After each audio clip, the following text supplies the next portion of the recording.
Assalamualaikum warahmatullahi wabarakatuh. Mari klik subscribe di channel ini dan aktifkan tanda loncengnya untuk mendapatkan update pemberitahuan di video berikutnya.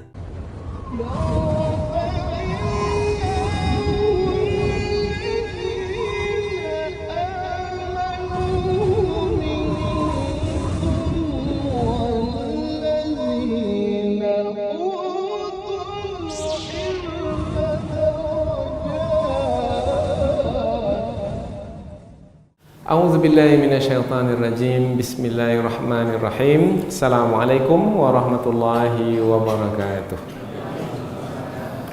Alhamdulillahirabbil alamin wa bihi nasta'in ala umurid dunya waddin nasta'inuhu wa nastaghfiruh wa na'udzu billahi min syururi anfusina wa min sayyiati a'malina. فمن يهده الله فلا مضل له ومن يضلل فلا هادي له أشهد أن لا إله إلا الله وحده لا شريك له وأشهد أن محمدا عبده ورسوله لا نبي بعده أما بعد. Kita bersyukur kepada Allah Subhanahu wa taala yang masih melimpahkan rahmat dan nikmatnya. Kita bersyukur dengan mengucapkan alhamdulillahi rabbil alamin. Kemudian tidak lupa pula bersalawat kepada Rasulullah dengan ucapan Allahumma salli ala Sayyidina Muhammad wa ala ali Sayyidina Muhammad, dan bersalam kepada Rasulullah dengan ucapan Assalamu alayka ya Rasulullah. Alhamdulillah kita dapat kembali meneruskan pengajian tafsir ayat-ayat suci Al-Quran yang insyaAllah kita akan teruskan kepada ayat yang ke-37, 38 dan 39 dari surah Ar-Ra'd. Ayat 37 hingga 39 dari surah Ar-Ra'd, yaitu masih lagi menerangkan tentang kedudukan Al-Quran.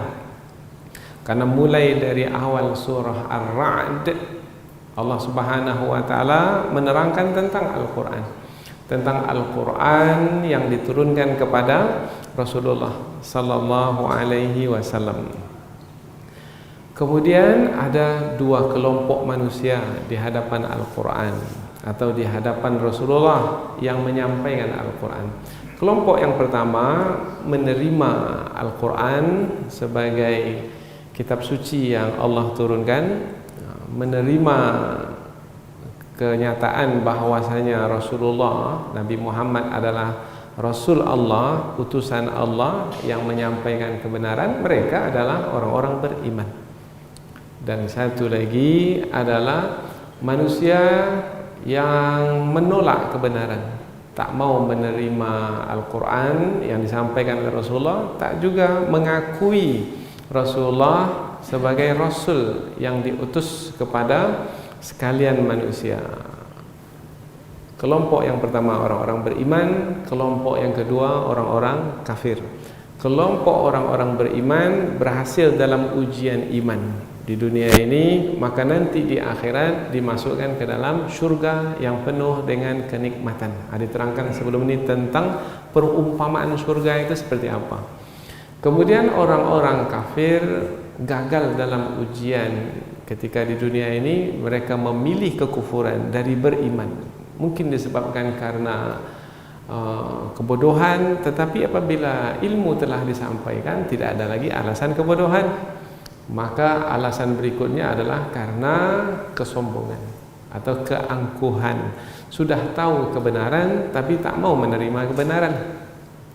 Ada juga yang tidak menerima kebenaran itu bukan karena tak menerima, tetapi karena kelalaian.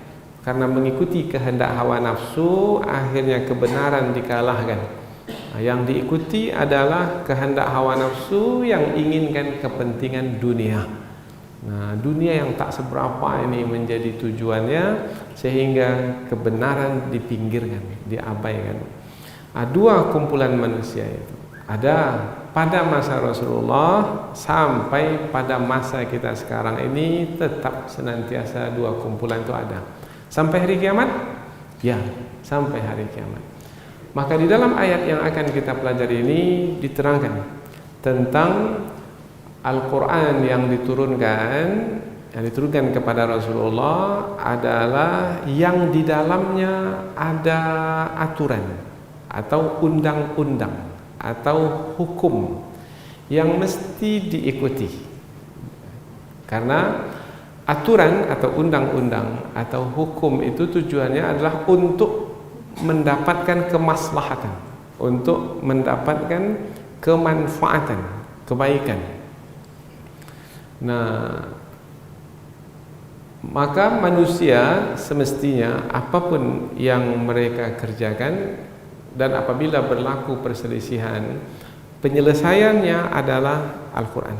Al-Quran sebagai aturan, Al-Quran sebagai penetap keputusan, Al-Quran sebagai yang menyelesaikan persoalan.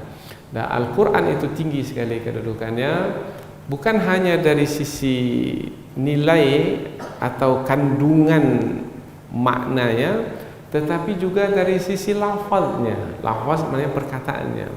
Perkataannya itu adalah perkataan Arab, yaitu berbahasa Arab. Karena bahasa Arab itu adalah bahasa yang sangat kaya berbanding bahasa-bahasa yang lain, maka Al-Quran tinggi sekali kedudukannya karena berbahasa Arab, memiliki perkataan yang banyak, ada satu makna tapi banyak katanya, ada satu kata yang banyak maknanya. Nah, itu dimiliki oleh bahasa Arab. Nah, maka dengan Al-Quran sebagai hukum, aturan, dengan Al-Quran yang berbahasa Arab, maka nampaklah tingginya kedudukan Al-Quran itu. Nah, maka kita akan coba nanti membahaskan tentang tingginya kedudukan Al-Quran.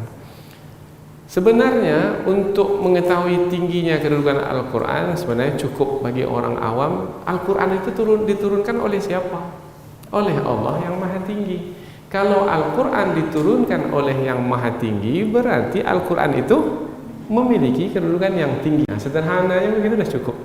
Nah, tetapi dalam ayat ini, karena Allah menyebut dua kata, yang kedua itu berkedudukan sebagai hal, keadaan tentang Al-Quran, yaitu hukman, Al-Quran sebagai hukum, dan Arabian, Al-Quran sebagai yang berbahasa Arab, yaitu yang disampaikan oleh Allah di dalam bahasa Arab. Maka dari dua kata ini kita akan melihat tingginya kedudukan Al-Quran. Kemudian juga Al-Quran diturunkan kepada Rasulullah. Al-Quran kedudukannya tinggi, diturunkan kepada Rasulullah, maka Rasulullah pun kedudukannya tinggi.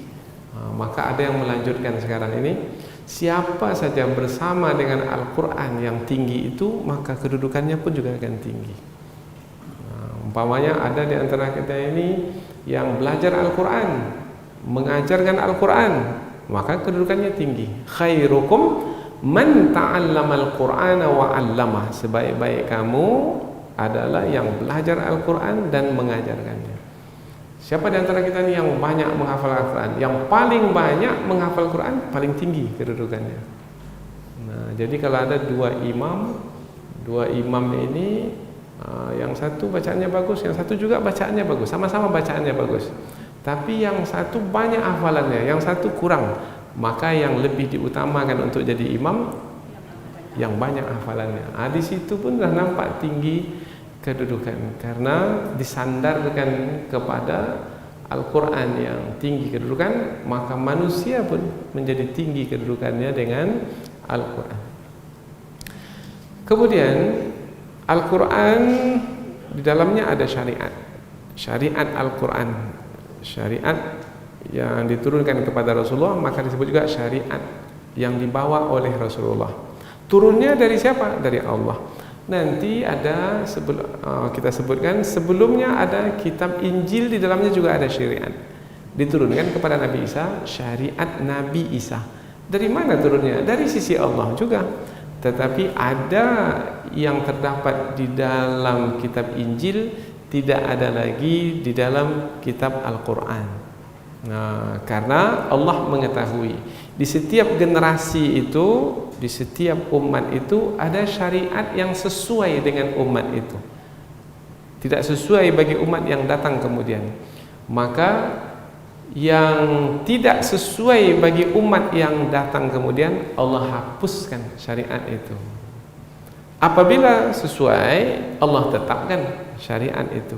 Jadi Allah menetapkan apa yang Dia kehendaki dan menghapuskan apa yang Dia kehendaki. Tetapi kesemuanya itu sudah tertulis di Lauh Mahfuz. Artinya ini ada Taurat seperti ini, Zabur seperti ini, Injil seperti ini, Al-Quran seperti ini. Ya, semua itu sebenarnya sudah tertulis di Lauh Mahfuz. Jadi perubahan itu dalam pandangan kita nampak ada perubahan dengan waktu yang berjalan. Ada Taurat, setelah Taurat ada Zabur, setelah Zabur ada Injil, setelah Injil ada Al-Quran. Dalam pandangan kita nampak ada 4 kitab di 4 waktu, kemudian antara satu dengan yang lainnya ada perbedaan syariat di dalamnya. Maka apabila kita kembalikan pula dari sisi Allah yang telah menetapkan sejak awal, sejak sebelum penciptaan alam semesta ini, sebenarnya tak ada makna perubahan itu, karena semuanya telah Allah ketahui. Yaitu Allah terlebih dahulu menurunkan kitab Taurat, Allah mengetahui itu isinya, Allah tetapkan. Allah mengetahui selepas itu akan diturunkan Zabur dengan isinya pula. Selepas itu, semua itu di dalam ilmu Allah. Maka apabila berdasarkan ilmu Allah, tak ada sebenarnya yang berubah. Nah, baru kata perubahan itu kita dapatkan dan mudah kita fahami apabila kita melihat dari sisi kita. Nah, baru nampak perubahan. Umpamanya sekarang kita sehat, besok kita umpamanya ditakdirkan sakit, ada perubahan. Ada berubah dari sehat ke sakit, kemudian lusa sehat lagi. Jadi sehat berubah ke sakit, berubah lagi ke sehat. Dalam pandangan kita nampak perubahan, tetapi Allah mengetahui tidak hari ini kita sehat, besok kita sakit, selepas itu kita sehat lagi. Ya, ini semua sudah diketahui oleh Allah. Jadi yang berubah-berubah itu, yang dari pandangan kita itu tak ada makna dari sisi Allah, karena semuanya telah Allah ketahui. Nah, itulah yang disebut nanti di dalam ayat wa indahu ummul kitab, dan di sisi Allah ada induk kitab. Maknanya apa yang berlaku dalam kehidupan kita ini semuanya kembali ke induk Alkitab, yaitu yang sudah tertulis di dalam qada dan qadar yang Allah tetapkan. Inilah yang akan kita pelajari dalam kesempatan ini, yaitu 3 ayat. Yang ketiga ayat ini banyak sekali kandungan maknanya, namun yang lebih utama yang kita lihat adalah menerangkan tentang tingginya kedudukan Al-Quran dan Rasulullah Sallallahu Alaihi Wasallam. Selanjutnya kita pindah ke tafsir ayat. Namun terlebih dahulu sebagaimana biasa, kita baca dan terjemahkan terlebih dahulu ayat yang kita pelajari supaya kita lebih dekat dengan kandungan ayat. Allah Subhanahu wa taala berfirman, A'udzubillahi minasyaitonir rajim. Bismillahirrahmanirrahim. Wa kadzalika anzalnahu hukman arabiyya. Wa la in ittaba'ta ahwa'ahum ba'da ma ja'aka minal ilmi ma laka minallahi min waliyyin wala waq. Wa laqad arsalna rusulan min qablika wa ja'alna lahum azwajan wa dhurriyyah.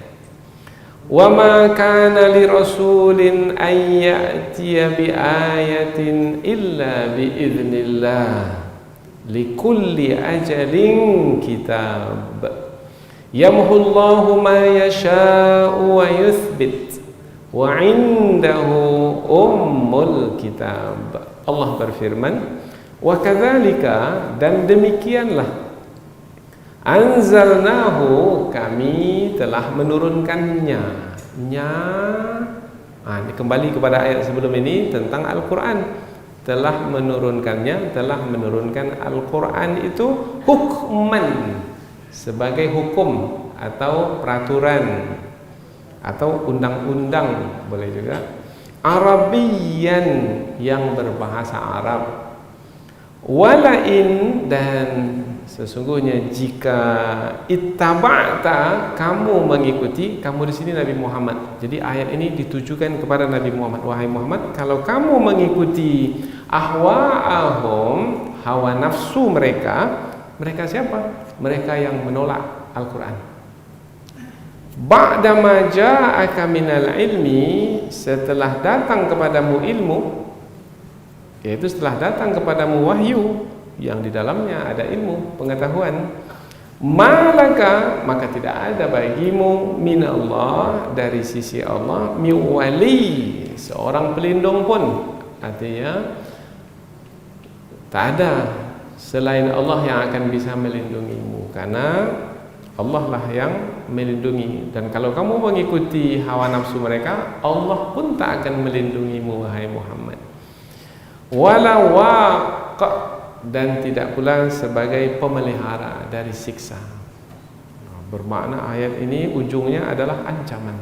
Ancaman, peringatan kepada Rasulullah, yaitu supaya menjalankan Al-Quran sebagai hukum, sebagai undang-undang, dan jangan mengikuti hawa nafsu yang menolak Al-Quran. Kita baca dari awal. Dan demikianlah kami telah menurunkannya, yaitu Al-Quran, sebagai hukum atau undang-undang atau peraturan yang berbahasa Arab. Dan jika kamu mengikuti hawa nafsu mereka setelah datang kepadamu ilmu, maka tidak ada bagimu dari Allah atau selain Allah seorang pelindung pun, dan juga seorang pemelihara pun. Walaqad, dan sesungguhnya, arsalna, kami telah mengutus rusulan, rasul-rasul, min qablika, sebelummu. Mulai dari Nabi Adam, Nabi Nuh, Nabi Hud, Nabi Saleh. Wa ja'alna, dan kami jadikan, lahum, bagi mereka, azwajan, istri-istri, pasangan-pasangan. Nabi Adam ada pasangannya, Nabi Nuh juga demikian. Wa dzurriyyah, dan juga memiliki keturunan. Wa ma kana li rasulin, dan tidaklah bagi rasul itu ayyatia, untuk mendatangkan biayah, mukjizat, suatu mukjizat, illa, kecuali biiznillah, dengan izin Allah. Likulli ajalin, tiap-tiap masa itu kitab, ada kitabnya tertentu. Tiap masa, ini yang kita sebut tadi, tiap umat, tiap generasi ada kitabnya tertentu, ada yang telah ditentukan oleh Allah di setiap masa itu. Yamhullah, Allah menghapuskan, ma yasha, apa yang Dia kehendaki, wa yuthbit, dan menetapkan apa yang Dia kehendaki. Wa indahu, dan di sisinya, ummul kitab, induk Alkitab. Dan sesungguhnya kami telah mengutus para rasul sebelummu dan menjadikan mereka memiliki pasangan atau istri dan juga keturunan. Dan tidaklah bagi seorang rasul itu hak untuk mendatangkan mukjizat kecuali dengan izin Allah. Setiap masa itu, tiap-tiap masa itu ada kitabnya tertentu. Allah menghapuskan apa yang Dia kehendaki dan menetapkan apa yang Dia kehendaki, dan di sisinya ada induk Alkitab. Jadi dari 3 ayat yang akan kita pelajari ini berarti Allah Subhanahu wa taala ingin menyampaikan kepada kita tentang tingginya kedudukan Al-Quran dan juga Rasulullah Sallallahu Alaihi Wasallam. Al-Quran tinggi karena Al-Quran itu sebagai undang-undang, sebagai aturan untuk memutuskan, untuk menyelesaikan perselisihan, dan juga untuk mendapatkan kemaslahatan. Kemudian tinggi kedudukannya bukan hanya dari sisi nilai dan makna, tetapi juga dari sisi lafaz dan perkataannya yang berbahasa Arab, yaitu bahasa yang paling kaya dari bahasa yang dimiliki oleh manusia. Kemudian juga Allah Subhanahu wa taala menerangkan tentang kedudukan Rasulullah yang tinggi sekali, yaitu sebagai rasul sama seperti rasul-rasul yang terdahulu, juga memiliki pasangan istri dan juga memiliki anak. Hanya saja Allah Subhanahu wa taala menerangkan di dalam ayat yang kita pelajari ini bahwasanya kedudukan Rasulullah adalah sebagai penutup sekalian rasul yang diberi mukjizat Al-Quran, kitab suci yang dijaga, yang dipelihara oleh Allah. Kitab suci yang terdahulu sifatnya sementara sampai masanya berakhir. Kemudian datang kitab suci yang berikutnya juga begitu. Jadi sifatnya itu hanya pada masa tertentu saja. Lain hal dengan Al-Quran, yaitu kitab suci yang diturunkan kepada Rasul-Rasul yang terakhir.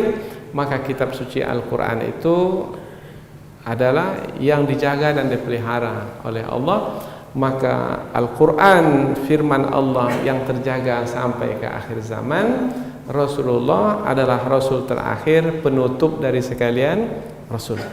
Maka Al-Quran tinggi kedudukan, Rasulullah pun juga tinggi kedudukannya. Inilah dia 3 ayat yang akan kita pelajari. Sekarang kita pindah ke tafsir ayat, yaitu penjelasan yang lebih panjang dari ayat. Tujuannya untuk apa? Supaya kita lebih dekat lagi dengan makna yang terkandung di dalam ayat, untuk bisa kita jadikan pedoman, untuk bisa kita jadikan bimbingan di dalam hidup. Karena kita ingin mendapatkan bimbingan dari Al-Quran supaya hidup yang kita jalani ini pasti-pasti. Jadi kita tidak ingin kita ini meraba-raba di dalam hidup ini, yaitu dengan menyangka-nyangka, dengan akal fikiran kita. Kita ingin menjalani hidup ini dengan pasti-pasti, dengan wahyu yang Allah turunkan, yaitu apabila ada perselisihan, pastikan untuk menyelesaikannya dengan apa? Menyelesaikannya. Ini bimbingan yang kita pelajari Al-Quran. Jangan cari lagi penyelesaian yang lain dari Al-Quran. Tak akan terselesaikan persoalan kita, malah masalah akan bertambah. Kalau mau menyelesaikan masalah dengan tuntas, Al-Quran. Dan itu adalah bukti keimanan kita kepada Allah yang menurunkan Al-Quran. Salah satu rukun iman yang 6 itu percaya kepada kitab suci. Kitab suci yang terjaga terpelihara sekarang adalah Al-Quran. Percaya kepada Al-Quran. Jadi kalau kita telah mendapatkan bimbingan dari Al-Quran, jangan beralasan lagi. Maka orang beriman, ini dari Al-Quran. Ya. Kalau dari Al-Quran, sami'na wa ata'na. Kami dengar apa yang disampaikan dari Al-Quran itu dan kami taat, kami patuh. Itulah bimbingan atau petunjuk yang kita dapatkan dari Al-Quran. Baik, kita mulai. Wa kadzalika, dan demikianlah. Apabila kita jumpa di pangkal ayat kata demikianlah, wa kadzalika, dan demikianlah, ka itu disebut harfut tashbih. Maknanya huruf yang digunakan untuk menyerupakan. Kadzalika, demikianlah. Umpamanya kita serupakan. Dahulu kami belajar di luar negara seperti ini. Seperti ini, yaitu guru yang menyampaikan duduknya lebih tinggi, umpamanya murid semua duduk ratur rapi, kemudian di sebelah sini muslimat, di sebelah sini muslimin. Demikianlah, bermakna demikianlah seperti mana belajar itu di sana, seperti itu pula belajar di sini. Demikianlah, kata demikianlah itu bermakna ada penyerupaan. Wa kadzalika anzalnahu hukman arabiyya. Penyerupaan bermakna mesti ada dua. Kalau tadi penyerupaan majlis ilmu, berarti ada dua majlis ilmu. Majlis ilmu yang di sana dan majlis ilmu yang di sini. Maka kalau di sini tentang Allah menurunkan kitab suci, bermakna sebagaimana Allah menurunkan kitab suci. Kitab suci apa yang telah pernah diturunkan? Taurat, Zabur, Injil. Seperti mana Allah telah menurunkan kitab-kitab suci terdahulu, demikianlah Allah menurunkan Al-Quran. Nah, kalau disebut demikianlah penyerupaan, kemudian disebut hukman, hukum. Oh, berarti apabila kitab suci yang terdahulu itu adalah sebagai hukum, sebagai peraturan, sebagai undang-undang, maka begitu jugalah Al-Quran diturunkan sebagai undang-undang. Maknanya kalau ada apa-apa persoalan dalam kehidupan, maka kitab sucilah sebagai penyelesaiannya. Demikianlah kami menurunkannya Al-Quran sebagai undang-undang, sebagai hukum, sebagai peraturan. Berarti samakah kedudukan Al-Quran itu sebagai kitab suci dengan kitab-kitab suci yang terdahulu? Sama, kan disebut penyerupaan tadi kan, serupa. Oh ya, sama. Yaitu sama-sama kitab suci yang ditetapkan sebagai hukum atau sebagai aturan, sebagai undang-undang. Oh, jadi kalau begitu kitab-kitab suci itu adalah sebagai kitab suci yang mesti diamalkan, mesti dipakaikan di dalam kehidupan. Nah, seperti mana dahulu Nabi Musa memakainya, seperti mana dahulu Nabi apa lagi, Nabi Daud, Nabi Isa, maka seperti itu jugalah wahai Muhammad kamu memakainya dalam kehidupan. Nah, wa kadzalika anzalnahu hukman. Kata hukman di sini ulama tafsir menjelaskannya adalah sebagai hal. Hal itu maknanya keadaan. Jadi keadaan Al-Quran itu diturunkan adalah sebagai undang-undang. Nah, maka jadikan Al-Quran sebagai undang-undang. Bahkan ada ancaman di dalam Al-Quran, barang siapa yang tidak menjadikan Al-Quran sebagai undang-undang hukum, yaitu untuk menyelesaikan persoalan hidup, tidak menjadikan Al-Quran sebagai undang-undang untuk memutuskan, maka tidak termasuk dia ke dalam golongan orang-orang beriman. Man lam yahkum bima anzalallah faulaika humul zalimun humul fasikun. Mereka adalah orang-orang zalim, mereka adalah orang-orang fasik, mereka adalah orang-orang kafir. Karena bukti seorang beriman itu adalah berhukum dengan hukum yang Allah turunkan. Kalau dahulu dengan Taurat, sekarang dengan Al-Quran. Karena semuanya turun dari sisi Allah. Taurat, Zabur, Injil dari sisi Allah, Al-Quran pun juga dari sisi Allah Subhanahu wa ta'ala. Kemudian perkataan hukman. Apabila hukman adalah hukum, pengaturan, peraturan, undang-undang untuk kehidupan manusia, berarti Al-Quran itu adalah sebagai penentu benar salahnya apa yang dilakukan oleh manusia, penentu baik buruknya yang dilakukan oleh manusia, penentu Apakah manusia akan mendapatkan maslahat, manfaat, ataukah manusia akan mendapatkan mudarat atau kerugian? Penentunya apa? Penentunya adalah Al-Quran. Maka disitulah tingginya kedudukan Al-Quran, karena menjadi penentu, yang menentukan. Berarti tanpa Al-Quran, berarti tak ada yang menentukan. Apabila tanpa Al-Quran, maka boleh jadi manusia tak tahu mana baik, mana buruk, mana yang menguntungkan, mana merugikan, mana yang bisa membawa kepada keridhaan Allah, mana yang bisa membuat Allah murka kepadanya. Maka kedudukan Al-Quran menjadi sangat tinggi sekali. Arabian, berbahasa Arab. Ada di antara ulama tafsir menyebutkan ketika dua kata ini digandeng menjadi satu dekat-dekat, hukum Arabian, berbahasa Arab, maka ada yang menjelaskan hukman itu menerangkan tentang nilai atau kandungan dari Al-Quran. Arabian menerangkan tentang perkataan atau lafaz.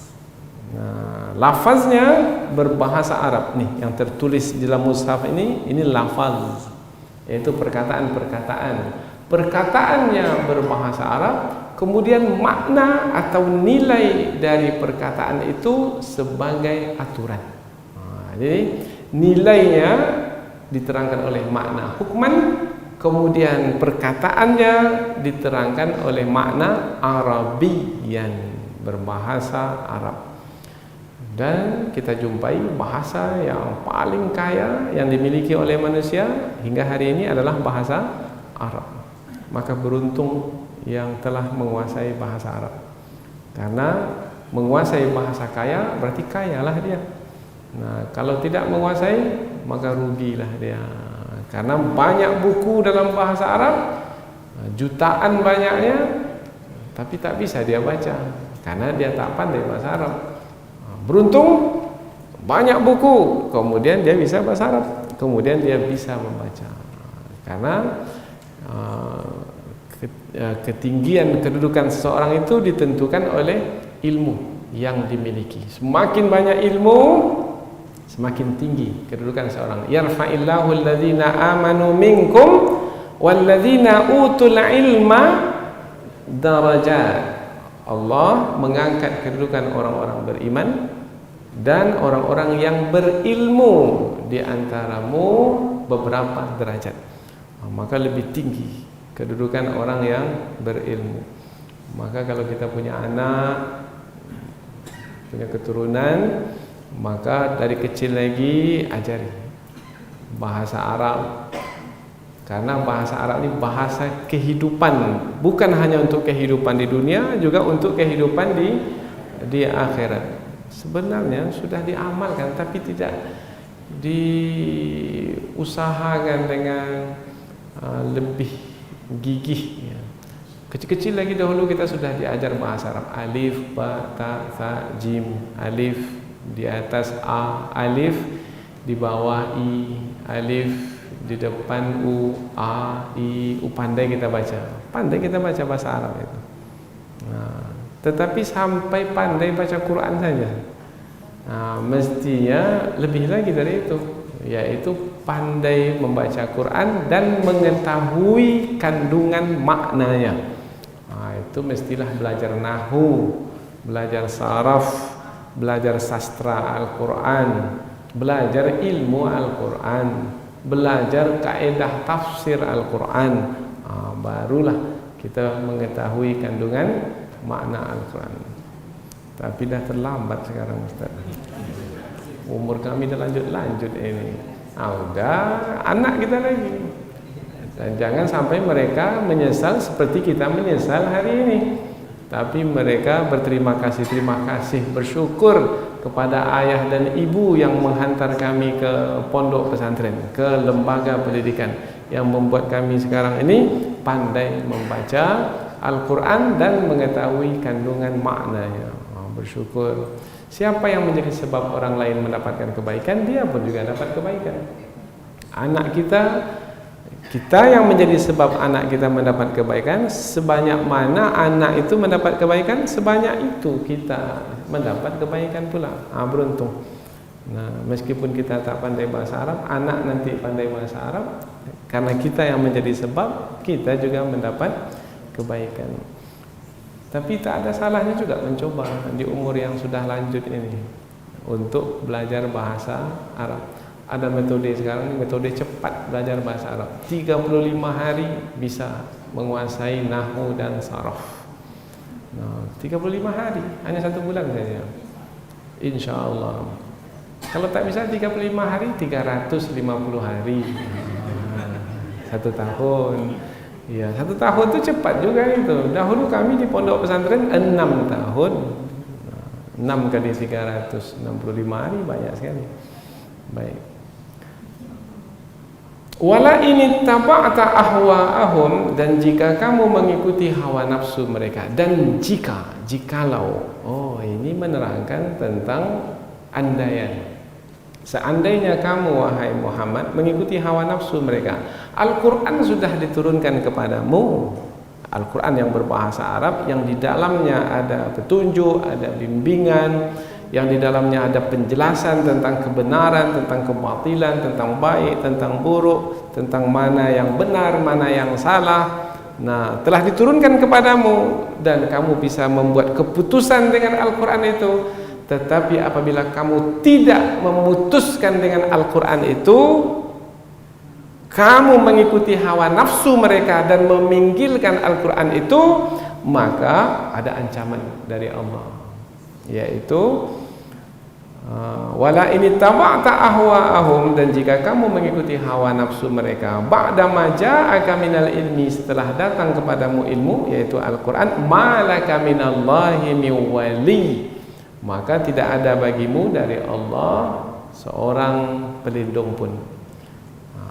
Allah tidak akan melindungimu, dan selain Allah pun tak ada yang mampu melindungi. Jadi kamu tidak akan dilindungi.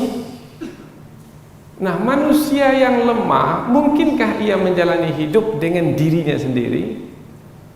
Dengan dirinya yang lemah itu, tak akan mungkin. Mampu tidak kita melindungi diri kita dari, umpamanya adalah kalau kita berjalan dalam satu perjalanan musafir, siapa yang bisa jamin bahwasanya dia pasti akan selamat sampai tujuan? Tak ada yang bisa jamin. Berarti kita sendiri tidak bisa memastikan diri kita selamat. Bermakna kita punya kekurangan. Siapakah yang akan memberi keselamatan kepada kita? Allah. Ada orang yang pandai sekali membawa kendaraan. Memang dia pereli. Apa pereli itu? Pembalap. Pandai membawa kendaraan. Jalan yang dia tempuh bukannya jalan berlika-liku, enggak. Bukan naik turun, jalan mulus lurus, bagus. Tapi di situ dia kemalangan, mati. Bagaimana bisa terjadi? Karena sebenarnya yang menentukan keselamatan itu adalah Allah. Allah lindungi manusia, manusia selamat. Allah tidak lindungi manusia, di jalan yang baik pun celaka. Maka kalau yang menjadi penentu adalah Allah, berarti Allah mesti diperhatikan. Bagaimana memperhatikan Allah Ta'ala? Yaitu menjadikan Al-Quran sebagai hukum dalam memutuskan. Jangan mengikuti kehendak hawa nafsu. Mengikuti kehendak hawa nafsu mereka. Kehendak hawa nafsu ini apa maknanya ini? Ada di antara ulama tafsir mengatakan kehendak hawa nafsu mereka itu pendapat-pendapat mereka yang bertentangan dengan apa yang terkandung dalam Al-Quran. Lain yang disebut dalam Al-Quran, lain pula yang disebut oleh manusia. Kemudian yang disebut oleh manusia itu yang dia ikuti bertentangan dengan Al-Quran, maka Allah tidak akan melindunginya. Kalau Allah tak akan melindunginya, apa yang akan berlaku? Dia bisa jamin bahwasanya badannya akan sehat terus, hartanya akan bertambah terus, akal fikirannya akan jernih terus, perjalanan dia pasti berjalan kemana-mana, akan selamat terus. bermakna ayat ini ayat ancaman. Maka disebut ayat ini adalah ayat ancaman. Ditujukan kepada Rasulullah. Bukan hanya kepada Rasul, juga ditujukan kepada umat ini. Meskipun bahasanya kepada Rasul, tetapi sebenarnya ayat ini juga ditujukan kepada semua orang-orang beriman.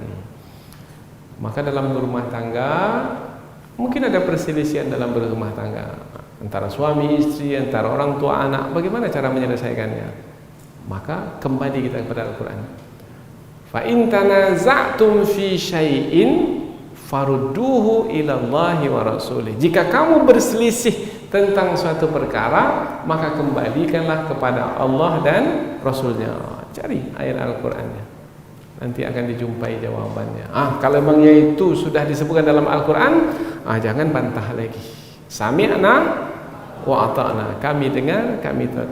Kalau tak mau mengikuti yang telah disebutkan dalam Al-Quran, masih juga mengikuti kehendak hawa nafsu, Allah tidak akan melindungi walawaq, dan Allah tidak akan memelihara dari siksa. Bermakna akan disiksa, dan apabila menjalani siksaan, maka akan terus menjalani siksaan, karena tidak ada yang akan memeliharanya dari siksaan. Siapa yang bisa selain Allah menolak siksa yang Allah tetapkan? Dahulu pernah Fir'aun disiksa negeri Mesir itu, penduduk negeri Mesir tersiksa disebabkan karena tak ada air, karena air berubah menjadi darah, mana-mana darah, mana-mana darah, tak ada air. Disiksa lagi dengan kata, di mana-mana kata. Tahu kata? Kodok. Kemudian kutu, di mana-mana kutu. Belalang, habis tanaman karena belalang. Nah, ini adalah siksaan Allah Ta'ala. Ada yang mampu untuk menolak siksaan? Fir'aun mampu menolak siksaan? Tidak. Maka Fir'aun mengutus pejabatnya kepada Nabi Musa, supaya Nabi Musa berdoa kepada Allah supaya Allah mengangkat siksaan tersebut. Itu sudah berlaku pada masa dahulu. Jadi pada masa sekarang kalau berlaku lagi, tinggal cari. Kalau dahulu Nabi yang dicari, kalau sekarang Nabi tak ada lagi, maka pewaris para Nabi yang dicari.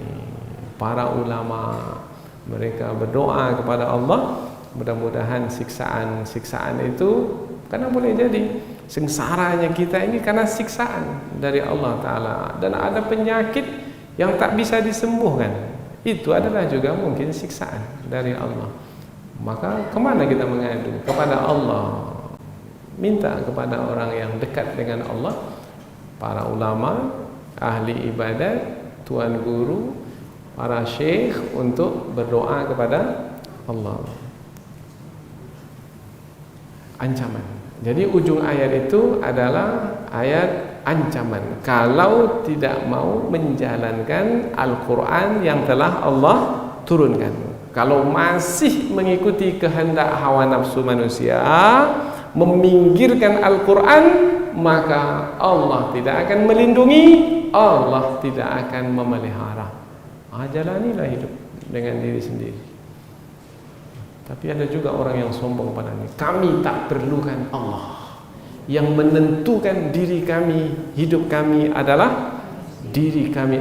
Tunggu aja lah sampai masanya. Walikulli ajalin kitab. Nanti akan disebut masing-masing ada ajalnya tertentu. Sampai berapa lama? Fir'aun selama-lamanya berkuasa? Tidak. Namrus?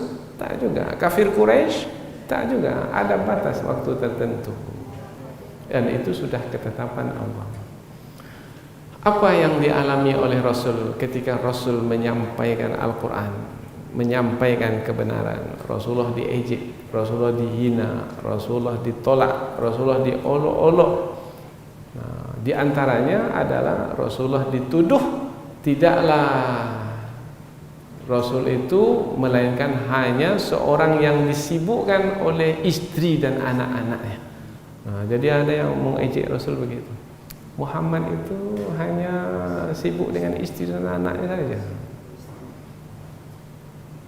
Kemudian turun ayat berikutnya, yaitu walaqad arsalna rusulan min qablika wa ja'alna lahum azwajan wa dzurriyyah. Dan sesungguhnya kami telah mengutus rasul-rasul sebelummu wahai Muhammad. Ayat ini juga ditujukan kepada Nabi Muhammad untuk menerangkan tentang apa yang berlaku itu, bahwasanya tuduhan mereka adalah tuduhan dari kedengkian. Mereka hanya dengki atau mencari-cari alasan untuk tidak menerima Rasulullah sebagai Rasul. Dan sesungguhnya kami telah mengutus Rasul-Rasul sebelummu wahai Muhammad, dan menjadikan bagi mereka istri-istri dan anak-anak. Jadi kalau kamu direndahkan, dihina disebabkan karena kamu beristri dan beranak, sebenarnya mereka juga mereka juga berarti telah merendahkan Rasul-Rasul terdahulu, karena Rasul-Rasul terdahulu juga memiliki istri dan anak-anak. Nabi Nuh ada istri dan anak-anak? Ada. Nabi Ibrahim ada. Nabi Musa ada. Nabi-nabi terdahulu memiliki istri dan anak-anak, dan itu bukanlah aib. Nah, itu bukanlah yang merendahkan, malah itu adalah karunia Allah Ta'ala. Karena apabila seorang Rasul memiliki istri, memiliki anak, akan dapat dicontoh dan diikuti oleh pengikutnya yang juga beristri dan beranak. Nah, jadi mereka lebih mudah untuk membawa keluarga karena mereka mendapat contoh seorang Rasul yang juga berkeluarga. Ada lagi di antara ulama tafsir mengatakan mereka ingin Rasul yang diutus itu seperti malaikat, tak punya istri, tak punya anak. Nah, maka dikatakan kepada mereka melalui ayat yang diturunkan, sesungguhnya Rasul yang diutus itu adalah manusia biasa sama seperti yang lainnya, bukan malaikat, yaitu beristri juga, berketurunan juga. Nah, dalam ayat yang lain, Rasul yang diutus itu sama seperti manusia, makan juga, kemudian pergi ke pasar juga, sama. Bedanya dengan manusia yang biasa adalah manusia biasa tidak menerima wahyu, sementara Rasul yang diutus itu menerima wahyu.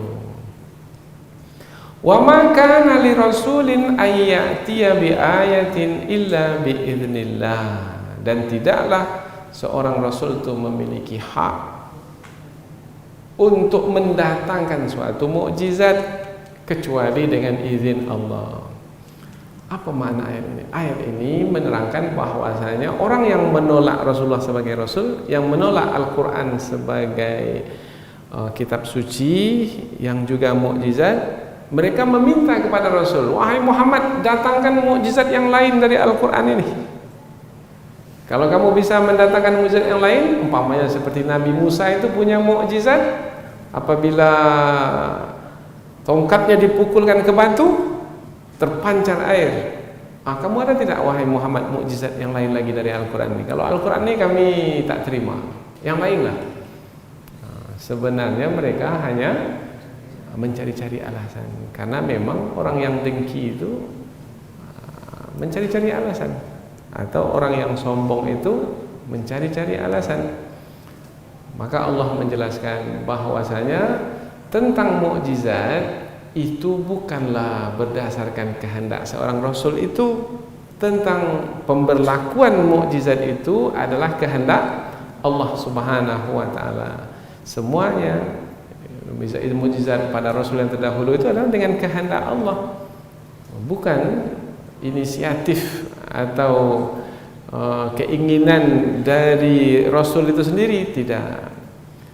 Dan mukjizat itu adalah sebagai bukti kerasulan seorang Rasul itu. Sebenarnya Al-Quran itu sudah cukup sebagai bukti kerasulan Nabi Muhammad sebagai Rasul. Tapi orang yang memang dengki, dia tidak akan puas, akan terus mencari-cari alasan bagaimana bisa membenarkan dirinya untuk menolak kebenaran. Likulli ajalin kitab, dan tiap-tiap masa itu ada kitabnya. Maka di sini para ulama tafsir memberikan penjelasan, karena ini kaitannya adalah dengan generasi menolak, maka masing-masing generasi yang menolak itu ada kitabnya, ada ketetapan yang telah Allah tetapkan sampai masanya yang menolak itu binasa, celaka, seperti binasanya kaum-kaum terdahulu yang menolak kebenaran. Kemudian ada lagi yang menjelaskannya, karena di awal ayat diterangkan tentang rasul-rasul terdahulu yang diutus oleh Allah, dan setiap rasul-rasul yang terdahulu itu ada batas tertentu. Nah, umpamanya Nabi Adam ada batas tertentu, Nabi Nuh ada batas tertentu. Sampai kapan batas Nabi Nuh itu? Nah, kita sebut sebelum banjir dengan sesudah banjir, ada batasnya. Nah, kalau sampai banjir itu, sampai batas itulah generasi, yaitu kaum Nabi Nuh yang menolak kebenaran hidup. Nah, sampai banjir, habis sudah kehidupannya. Jadi setiap masa itu ada kitab, anak kitab ini ada ketentuan yang Allah tetapkan. Oh, berarti tak perlu kamu risau wahai Muhammad tentang mereka yang menolakmu. Apa sebab? Sebab nasib mereka itu sudah ditentukan oleh Allah, ditentukan di dalam qada dan qadarnya. Apa yang perlu kamu lakukan wahai Muhammad, wahai Rasulku? Sampaikan saja kebenaran itu, berusaha terus menyampaikan kebenaran. Sama dengan kita pada hari ini, apa yang perlu kita lakukan adalah terus saja berdakwah. Ada yang menerima, alhamdulillah. Ada yang menolak, serahkan saja kepada Allah Subhanahu wa taala. Likulli ajalin kitab. Ada di antara ulama tafsir menyebutkan bahwasanya di dalam perkataan ini ada takdim, ada takhir. Maknanya ada yang dimajukan, ada yang dimundurkan. Sebenarnya ini dalam pandangan yang kedua ini, likulli kitab ajal. Setiap kitab itu ada masa tertentu. Untuk kitab Taurat ada masa tertentu. Untuk kitab Zabur, untuk kitab Injil ada masa tertentu. Untuk kitab Al-Quran masa tertentu, tetapi di akhir, semenjak diturunkan sampai ke hari kiamat. Jadi kalau tiap-tiap kitab itu ada masanya tersendiri, berlaku lagikah Taurat, Zabur dan Injil sekarang? Tidak. Mengapa tak berlaku lagi? Allah telah menghapusnya. Jadi Allah telah menghapus Taurat, Zabur dan Injil dengan penurunan Al-Quran. Maka ayat berikutnya, yamhullahu ma yasha', Allah hapuskan apa yang Dia kehendaki, wa yuthbit, dan Allah tetapkan. Mana ada yang dihapus, ada yang ditetapkan. Maka penjelasannya, ada di antara syariat yang terdahulu di dalam Taurat, Zabur, Injil yang dihapus, ada pula yang ditetapkan. Ada yang sama. Umpamanya apa yang sama? Puasa umpamanya. Ada puasa dalam kitab Taurat, Zabur dan Injil. Ada dalam Al-Quran juga ada. Ya ayyuhalladzina amanu, wahai orang-orang beriman, kutiba alaikumusiyam, diwajibkan atas kamu berpuasa, kama, sebagaimana kutiba alal ladzina min qablikum, sebagaimana diwajibkan atas orang-orang sebelum kamu, la'allakum tattaqun, mudah-mudahan kamu bertakwa. Wa indahu ummul kitab, dan di sisi Allah ada ummul kitab. Ummul kitab yaitu induk Alkitab, yaitu apa saja yang berlaku dalam kehidupan manusia, kesemuanya kembali kepada induk Alkitab yang disebut dengan qada dan qadar. Yang tersimpan, terpelihara disebut dengan lauh mahfuz di sisi Allah. Jadi tidak ada satupun yang terkeluar dari ummul kitab. Semuanya. Jadi ibaratnya apa? Ibaratnya seperti pohon besar, batangnya itu adalah ummul kitab. Kemudian nanti ada dahan, ada ranting. Tidak ada satu ranting pun, tidak ada satu dahan pun yang tidak datang dari batangnya yang besar itu. Nah, itu yang disebut ummul kitab. Begitu juga, tidak ada satu pun Umpamanya Al-Quran yang diturunkan, sebelumnya Injil yang diturunkan, Zabur yang semuanya dari sisi Allah, yaitu ada di dalam ilmu Allah Subhanahu wa taala. Tentang generasi yang terdahulu, tentang generasi yang sekarang, semuanya sudah ditetapkan oleh Allah dalam Ummul Kitab. Tentang takdir manusia pun juga demikian. Ada yang dibahagiakan, ada yang menderita sengsara, ada yang dimenangkan, ada yang dikalahkan, ada yang dikayakan, ada yang dimiskinkan, ada yang disembuhkan, ada yang masih tetap dia sakit sampai ke akhir hayatnya. Semua itu ada, sudah tertulis di dalam Ummul Kitab. Nah, ini yang disebut sebagai qada dan qadar. Nah, inilah ayat yang kita pelajari berkaitan dengan kedudukan Al-Quran yang sangat tinggi karena menjadi penentu kehidupan manusia untuk mendapatkan kebaikan, untuk mendapatkan kemaslahatan, bahkan menentukan keselamatan manusia di dunia dan juga di akhirat. Tinggi sekali kedudukan. Begitu juga kedudukan Rasulullah sebagai yang menyampaikan Al-Quran memiliki kedudukan yang tinggi disebabkan karena baginda Rasulullah dengan mukjizat Al-Quran menjadi penutup sekalian Rasul, maka kedudukan Rasulullah sebagai penutup sekalian Rasul sangat tinggi sekali karena Rasulullah SAW bukan hanya diutus kepada umat tertentu tetapi kepada semua manusia tanpa terkecuali, bukan hanya pada masa tertentu tetapi sampai ke akhir masa. Nah, inilah kelebihan yang dimiliki oleh Al-Quran dan Rasulullah SAW. Mudah-mudahan apa yang kita pelajari ini ada manfaatnya insyaallah. Subhanakallahumma wa bihamdika asyhadu an la ilaha illa anta wa astaghfiruka wa atubu ilaik. Wassalamualaikum warahmatullahi wabarakatuh.